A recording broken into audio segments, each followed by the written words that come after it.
sort of the annual meeting, if you will, for our Health Action Partnership. It's been a great year. We've got a lot of great things to talk about, and I see it's so fun to get us all together in one room, because I go to a lot of the different priority groups and committee meetings, and I get to see everybody. I never get to see us all together, so it's great to have us all back together to talk about the day.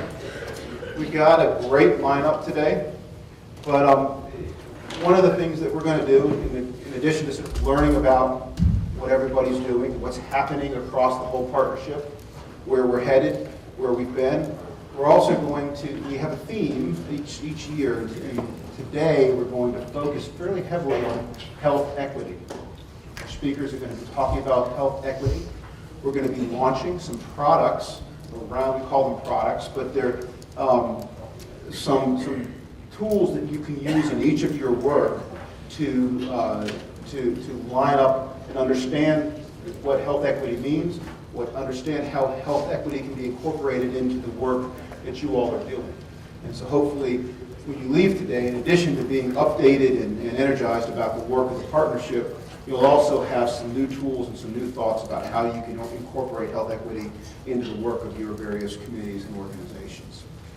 So it should be a great day. And then finally, we will hear from the priority group leaders in each of the priority groups that are working, just to give you an update on where they are, what their plans are, where they've been, and what they hope to accomplish in the upcoming year.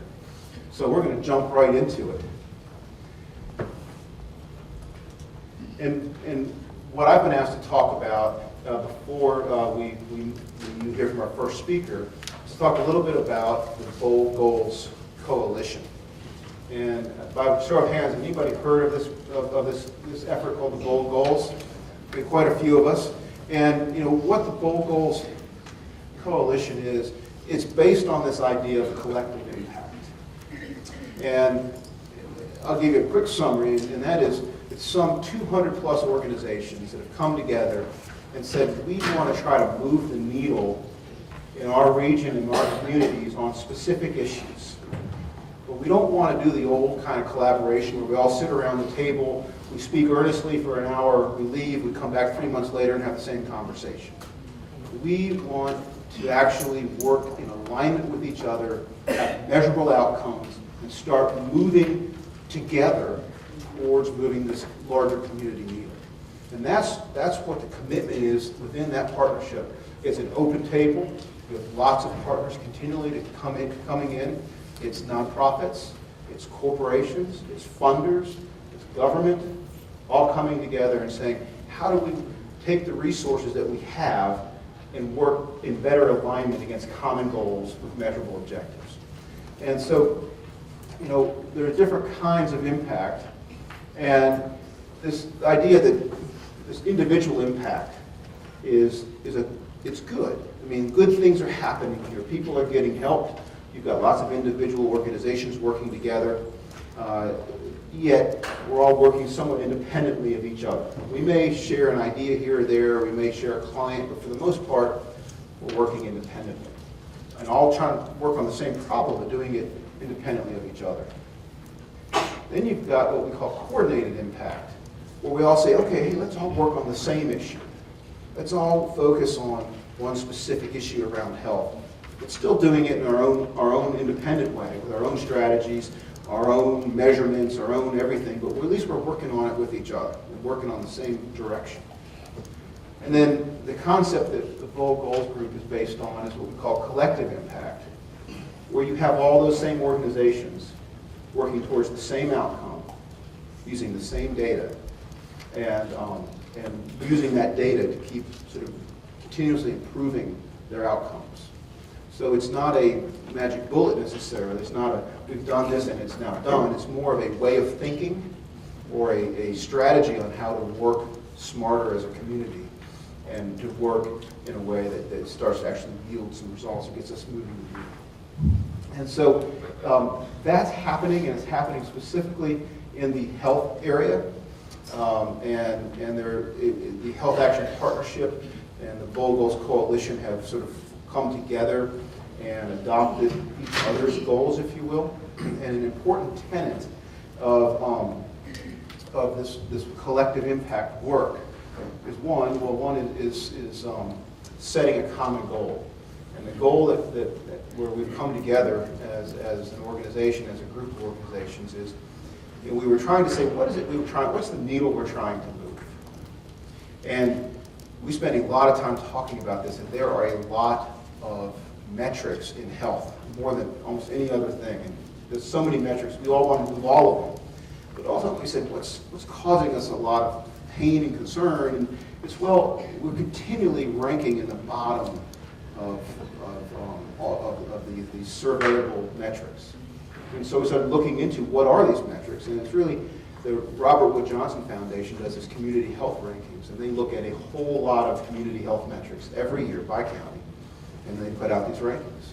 And we said, what would it take if we tried to move that metric?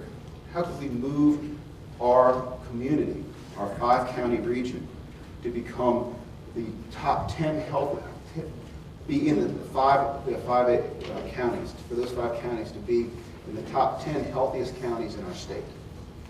And by the way, we have the healthiest county in our state, in our region, and we have the 60, I think second from the bottom or close to the bottom in our state, in our region as well. So we've got some disparity geographically and some opportunities to really improve.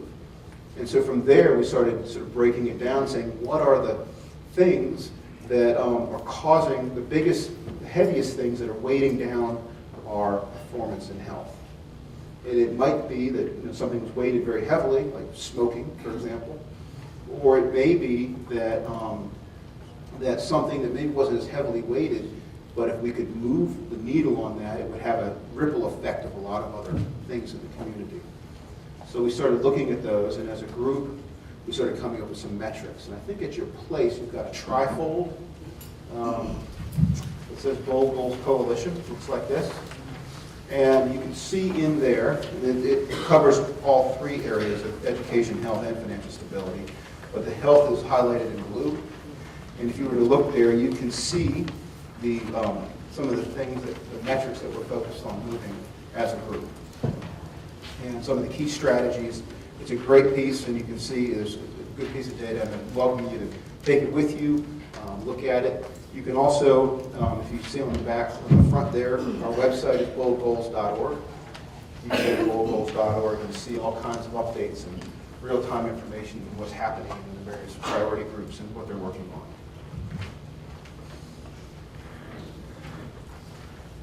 The other thing that we've been busy at in the last year doing with our with the Jefferson County Health Action Partnership and our Bold Goals work, this collective impact work, one of the key components of it is that there's an organization that steps up to be the backbone organization.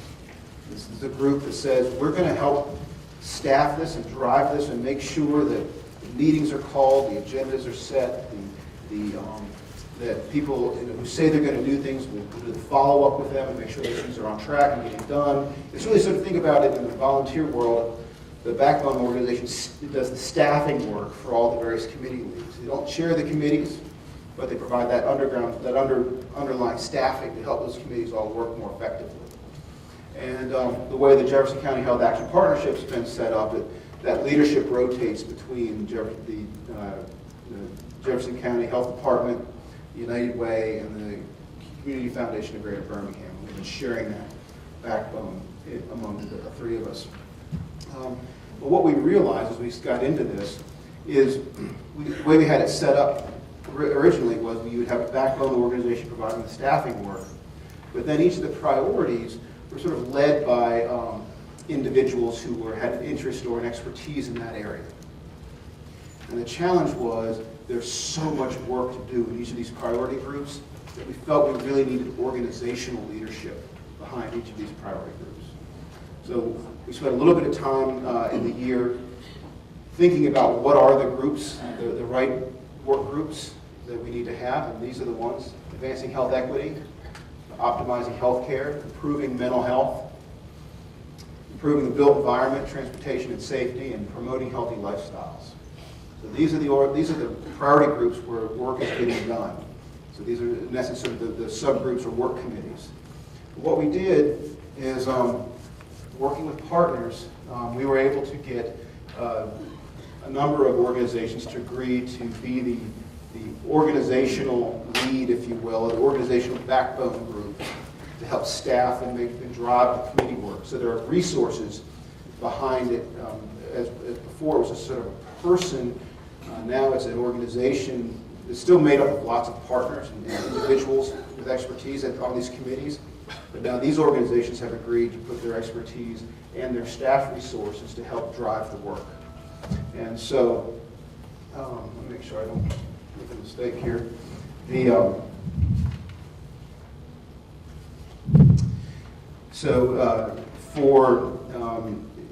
For mental health, the mental health priority group, the Community Foundation of Greater Birmingham has agreed and has started providing the backbone support for that group.